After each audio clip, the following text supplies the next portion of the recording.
Good evening students. Last video में मैंने आपको बताया था कि ट्रांसपोर्टेशन ह्यूमंस में हमें हार्ट, ब्लड और ब्लड वेसल्स की आवश्यकता होती है। हमने डिस्कस किए थे ब्लड वेसल्स, आर्टरीज और वेन्स। आर्टरीज यानी धमनी, वेन्स यानी शिरा। मैंने इसके बारे में आपको सब कुछ एक्सप्लेन कर दिया था कि arteries oxygen rich blood carry करती हैं, थिक वॉल्ड होती हैं, इनके अंदर कोई वॉल्स नहीं होती। और pulmonary artery is the only artery which carries impure blood, that is carbon dioxide rich blood. And veins को हम हिंदी में शिरा कहते हैं। ये कार्बन डाइऑक्साइड रिच ब्लड यानी कार्बन डाइऑक्साइड वाला इम्प्योर ब्लड कैरी करती हैं, पूरी बॉडी से लेकर आती हैं हार्ट तक। हार्ट से फिर वो जाता है लंग्स में प्यूरिफिकेशन के लिए। जब हम स्ट्रक्चर ऑफ हार्ट डिस्कस करेंगे तो ये क्लियर हो जाएगा आपको कैसे, ठीक है। ये थिन वॉल्ड होती हैं वेन्स, मतलब इनकी जो वॉल्स होती हैं, दीवारें होती हैं, वो थिन वॉल्ड होती हैं। इनके अंदर वॉल्स प्रेजेंट होती हैं जो कि बैक फ्लो को, इम्प्योर ब्लड के बैक फ्लो को, मतलब जो इम्प्योर ब्लड हार्ट तक आ रहा है उसको बैक नहीं जाने देती है, ठीक है। उसके बाद pulmonary vein is the only when which carries pure blood. और क्योंकि पल्मोनरी है यानी लंग से रिलेटेड है, यानी कि पल्मोनरी वेन अकेली ऐसी वेन है जो कि ऑक्सीजन रिच ब्लड लेके आती है लंग से हार्ट तक, ठीक है बेटा। हमने ये डिस्कस कर लिया था आर्टरीज एंड वेन्स। अब हम स्ट्रक्चर ऑफ हार्ट डिस्कस करेंगे आज। सबसे पहली बात, हमारा जो ह्यूमन हार्ट होता है that is a muscular organ. Muscular का मतलब होता है बेटा पेशीय। हमारा जो हार्ट होता है वह मस्कुलर है, वो एक तरीके की पेशियों से मिलकर बना है और उन पेशियों को हम हृदय पेशी कहते हैं और इंग्लिश में हम उनको कहते हैं कार्डियक मसल्स। हमारा हार्ट एक मस्कुलर ऑर्गन है, बोनी स्ट्रक्चर नहीं है, मस्कुलर है, पेशीय स्ट्रक्चर है जो कि एक तरीके की मसल से बना है जिनको कार्डियक मसल्स कहा जाता है। और ये हमने क्लास 9th में पढ़ा था कि कार्डियक मसल्स जो है वो कंटिन्यूअसली कॉन्ट्रैक्ट और रिलैक्स होती रहती है, मतलब सिकुड़ना और फैलना उनका लगातार होता रहता है। उसके बाद इसके साइज की बात करें तो ये जो साइज होता है हार्ट का, ह्यूमन हार्ट का, it is that of a clenched fist, मतलब हमारी बंद मुट्ठी के आकार का ही हमारा हार्ट होता है। And where it is situated, ये कहाँ होता है, ये हमारे बॉडी के थोरैसिक रीजन में। ये थोरैसिक रीजन होता है बेटा हमारा, ये वाला जो रीजन होता है इसको हम थोरैसिक रीजन बोलते हैं। और लेफ्ट साइड में हमारा हार्ट पड़ा हुआ होता है और हमारी बंद मुट्ठी के बराबर इसका साइज होता है। अगला जो पॉइंट है एक मैं बता देती हूँ, ये स्लाइटली ट्रायंगुलर होता है। ट्रायंगुलर मतलब तिकोना सा होता है हमारा हार्ट, देखने में कैसा लगता है, तिकोना लगता है, लगभग इस तरीके का स्ट्रक्चर इसका होता है, ठीक है। चौथा जो पॉइंट है, पहला पॉइंट हो गया मस्कुलर, दूसरा हो गया फिस्ट साइज, मतलब मुट्ठी जितना इसका आकार होता है, तीसरा हो गया it is triangular in shape, fourth हो गया हमारा जो हार्ट है इसमें 4 कंपार्टमेंट्स होते हैं, 4 चैम्बर्स होते हैं, मतलब 4 कंपार्टमेंट ह्यूमन हार्ट के अंदर होते हैं। 2 होती हैं एट्रिया, इनको हिंदी में आलिंद बोलते हैं। 2 हमारे पास आलिंद है, ये दायां आलिंद, ये बायां आलिंद। जब भी बेटा आप हार्ट का डायग्राम बनाओगे इस चीज को याद रखना, हम जब भी हैंडशेक करते हैं तो हम क्रॉस हैंडशेक करते हैं ऐसे। तो अगर आप हार्ट का डायग्राम बना रहे हो राइट हैंड से तो राइट ऑरिकल इधर होगी, राइट वेंट्रिकल इधर होगी। ये बहुत ही बेसिक और ऐसी चीजें हैं जो तुम्हें कोई नहीं बताता, मैं इसलिए बता रही हूँ ताकि आप इसे बनाने में गलती ना करें। This is your right hand, जिससे आप काम कर रहे हैं तो आप राइट ऑरिकल को इधर दिखाएंगे, राइट वेंट्रिकल को इधर। ये हमारा लेफ्ट हैंड है तो लेफ्ट ऑरिकल इधर और लेफ्ट वेंट्रिकल इधर हम दिखाएंगे। इस चीज का आपको क्लियरली ध्यान रखना है, इसको नोट रख कर लेना, ठीक है। अब इसके मैंने 4 कंपार्टमेंट बताए, 2 आलिंद और 2 निलय। निलय इज वेंट्रिकल, निलय इज वेंट्रिकल। 2 एट्रिया, ऑरिकल या एट्रियम, और 2 वेंट्रिकल्स, ठीक है। अब एट्रिया का काम क्या है, आलिंद का काम क्या है, दोनों जो आलिंद है, दायां आलिंद और बायां आलिंद, right auricle and left auricle, दोनों ही ब्लड को रिसीव करेंगी। कहां से रिसीव करेंगी, अब अगर हम बात करते हैं राइट ऑरिकल की, दाएं आलिंद की, तो दाएं आलिंद में आता है बेटा कार्बन डाइऑक्साइड रिच ब्लड यानी कि इम्प्योर ब्लड। अब आप कहेंगे ये कहां से आया, हमारी बॉडी के अंदर रेगुलरली कंटिन्यूअसली रेस्पिरेशन का प्रोसेस चलता रहता है। हर एक सेल के अंदर ऑक्सीजन जा रही है, ऑक्सीजन से अगर हम सांस ले रहे हैं तो ऑक्सीजन हर एक कोशिका तक जा रही है, हर एक सेल तक जा रही है, साथ ही साथ डिसॉल्व्ड फॉर्म में फूड भी जा रहा है। तो जब वो फूड, मैंने कल भी आपको बताया था कि वो जो फूड है वो ग्लूकोज की फॉर्म में है और साथ में ऑक्सीजन जा रहा है ब्लड में, तो वो स्प्लिट होके बनाएगा carbon dioxide plus water plus energy. अब ये जो कार्बन डाइऑक्साइड हर एक सेल से निकल रही है, इसको हमारी ब्लड कैपिलरीज, कोशिकाएं, जो हमारी वेन्स है वो फाइनली, आर्टरीज और जो वेन्स है हमारी धमनियां और जो शिराएं हैं वो फाइनली बारीक बारीक धागे जैसे स्ट्रक्चर में टूट जाती हैं, जिनको हम कहते हैं कैपिलरीज। हमारी कोशिकाओं तक कैपिलरीज जा रही है, उसके बाद हमारे ऑर्गन्स तक, हमारे अंगों तक आ रही है। तो ये कोशिकाएं कार्बन डाइऑक्साइड रिच ब्लड को लेके आती हैं कहाँ तक? वेन्स तक। वेन्स कौन सी ब्लड वेसल्स है? वेन्स शिराएं हैं जो कि पूरे शरीर से कार्बन डाइऑक्साइड रिच ब्लड, अब जब ब्लड गया है तो वापस भी आएगा ना हार्ट तक, और जब जा रहा है जब, तो वो ऑक्सीजन लेके जा रहा है, फूड लेके जा रहा है, और जब वो वापस आ रहा है तो वो कार्बन डाइऑक्साइड लेके आ रहा है और साथ में एनर्जी छोड़ के आ रहा है। एक glucose molecule 36 ATP energy release करता है, इसीलिए हमें खाना खाने के बाद एनर्जेटिक फील होता है कि खाना जब हम खाते हैं तो डाइजेस्ट होने के बाद हमें बड़े एनर्जी सी फील होती है। वो इसी कारण से होती है कि ग्लूकोज सिंपलेस्ट फॉर्म में बदलने के बाद फूड एनर्जी रिलीज करना शुरू कर देता है। ठीक है, तो ये जो कार्बन डाइऑक्साइड आपको समझ आ गई होगी कि वेन से carbon dioxide rich blood, vena cava यानी कि वेन्स, शिराएं, लोअर बॉडी से और अपर बॉडी से carbon dioxide rich blood right auricle के अंदर आ गया। जब हमारा हार्ट पूरी तरीके से रिलैक्स्ड स्टेट में होता है तो दोनों ऑरिकल्स में ब्लड आ जाता है।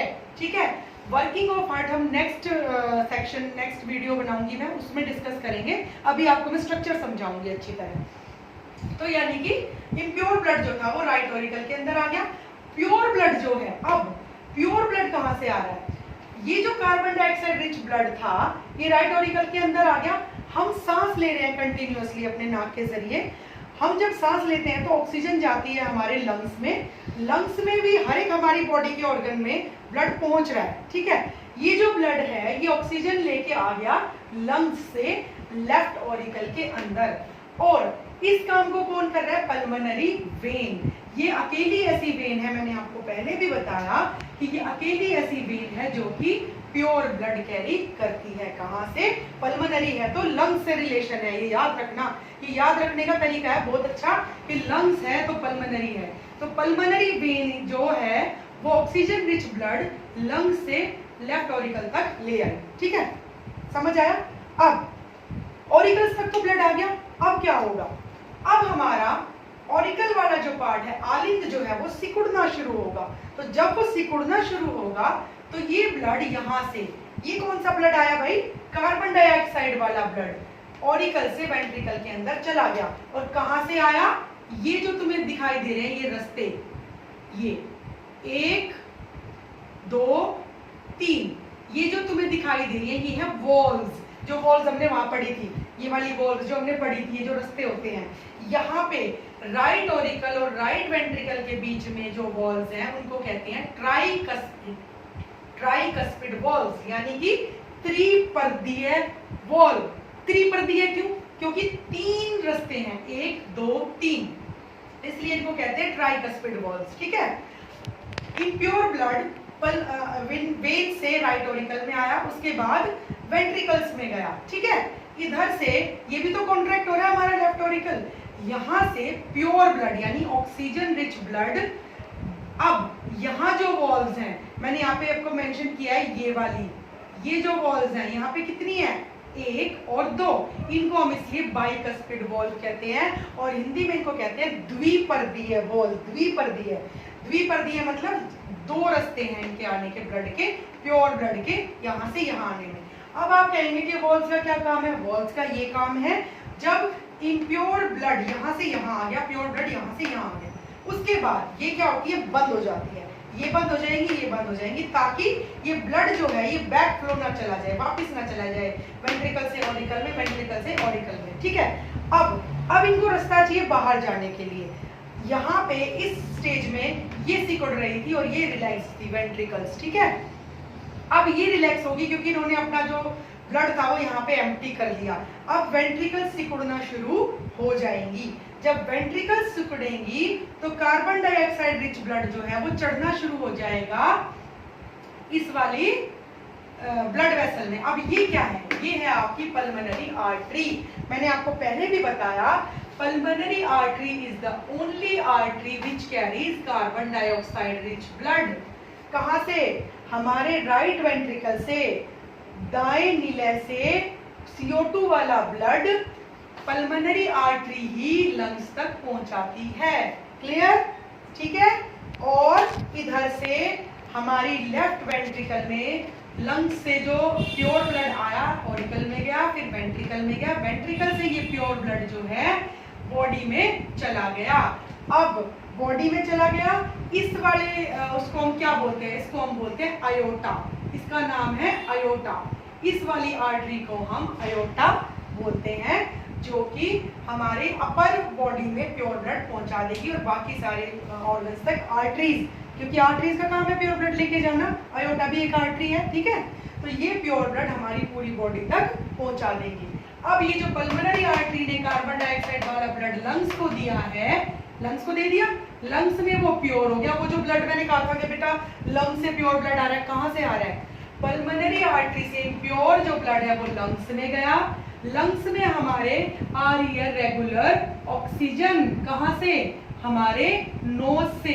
हम सांस ले रहे हैं कंटिन्यूअसली, ऑक्सीजन लंग्स में आ रही है। इम्प्योर ब्लड यहाँ से पल्मोनरी आर्टरी से लंग्स में जा रहा है, प्योर हो रहा है, फिर पल्मोनरी वेन के जरिए वो फिर दोबारा से लेफ्ट ऑरिकल में चला जाता है। तो ये पूरा स्ट्रक्चर है। एक और चीज मैं आपको बताना चाहूंगी, आप ये देखा होगा डायग्राम में, हमने जो ऑरिकल्स की जो वॉल बनाई है वो पतली बनाई है, वेंट्रिकल्स की जो वॉल मैंने बनाई है वो थिक बनाई है। क्यों? देखो, राइट ऑरिकल में ब्लड आ रहा है, इधर से लेफ्ट ऑरिकल में ब्लड आ रहा है, तो इनका काम है ब्लड लेना और यहाँ पे पहुंचाना।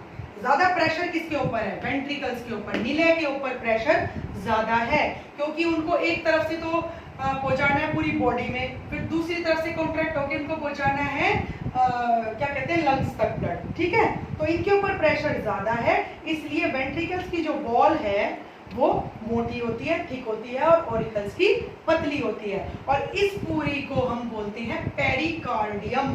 इस पूरी कवरिंग को, जो हार्ट को कवर किए हुए है, इसको हम पेरी मतलब सरफेस, पेरिफेरी, आउटर कवरिंग होती है पेरी, और कार्डियम क्योंकि ये हार्ट को कवर कर रही है, इसलिए इसको हम पेरिकार्डियम कहते हैं, ठीक है। अब 4 चैम्बर्ड हार्ट हमने पढ़ लिया, ठीक है। हमारा जो हार्ट है, human heart is 4 chambered. 4 chambered heart किस किस में होता है? बर्ड्स में होता है, मैमल्स में होता है। बर्ड्स तो पता ही है आपको, which are able to fly. Mammals जो ऑर्गेनिजम्स अपने बेबीज को फीड कराते हैं, ब्रेस्ट फीड कराते हैं, उनको मैमल्स बोलते हैं। और एक एक्सेप्शन है केवल रेप्टाइल्स में, क्रोकोडाइल, जिसका हार्ट 4 चैम्बर्ड होता है। नहीं तो जितनी भी फिशेस हैं और रेप्टाइल्स हैं और एम्फीबियंस हैं, उन सभी के हार्ट 2 चैम्बर्ड होते हैं, ठीक है। क्लियर है? एक और चीज बताऊंगी, हमारे जो हार्ट की वर्किंग है, हम कहते हैं कि ह्यूमंस में डबल सर्कुलेशन होता है। डबल सर्कुलेशन क्यों, कैसे कहेंगे? डबल सर्कुलेशन ऐसे हो रहा है, एक बार इधर से ब्लड आ रहा है और इधर जा रहा है, दूसरा इधर से ब्लड आ रहा है और इधर से जा रहा है, ठीक है। राइट ऑरिकल से राइट वेंट्रिकल, लेफ्ट ऑरिकल से लेफ्ट वेंट्रिकल, इधर से जा रहा है लंग्स में, इधर से जा रहा है बॉडी में। तो यानी कि this is a classic example of double circulation. तो अगर क्वेश्चन पेपर में आता है कि how can you say that there is double circulation in humans, तो आपको ये पूरा एक्सप्लेन करना पड़ेगा कि ह्यूमन हार्ट के अंदर एक बार राइट ऑरिकल से राइट वेंट्रिकल में और लंग्स में ब्लड जाता है, और लेफ्ट ऑरिकल से लेफ्ट वेंट्रिकल में और पूरी बॉडी में ब्लड जाता है। डबल दोनों तरफ से ब्लड फ्लो, इन फ्लो और आउट फ्लो है, इसीलिए इसको डबल सर्कुलेशन कहते हैं। आज मैंने आपको पूरा ये स्ट्रक्चर समझा दिया है हार्ट का, इसकी वर्किंग बता दी है। कल हम इसका पूरी और अच्छे तरीके से एक्सप्लेन करके इसकी वर्किंग पढ़ेंगे कि किस तरीके से सिस्टोल डायस्टोल क्या होता है, ठीक है। That's it for today.